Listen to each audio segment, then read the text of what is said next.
وہ پوچھتی ہے کہ کیوں ضرورت ہے کہ سعودی عربیہ میں جو چور ہوتے ہیں کہ ان کا ہاتھ کاٹا جائے؟ سعودی عرب میں جو ہیں چور، ان کا نہیں، دنیا میں ہر جگہ چوروں کے ہاتھ کاٹنے چاہیے. یہ ہاتھ تو خدا تعالیٰ نے اس لیے عطا کیا ہے کہ اس سے انسان محنت کرے، اور اگر محنت کرنے کے بجائے چوری شروع کر دے تو کٹے ہوئے ہاتھ سے عبرت ہوتی ہے. اب سعودی عرب میں چوری قریباً ناپید ہے. وہ ہاتھ کٹنے کی، جن کے ہاتھ ٹنڈے ہو گئے ہیں ان کو دیکھ کر لوگ عبرت پکڑتے ہیں، اور سب کو پیار ہے اپنے ہاتھ سے.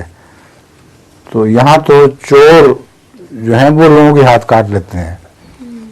امریکہ میں ہاتھ کاٹنے پر، چور کے ہاتھ کاٹنے پر تو اعتراض ہے، لیکن چور چلتے پھرتے عورتوں کے ہاتھوں کو مار کے کاٹ لیتے ہیں تاکہ ان کا زیر اترے آسانی سے.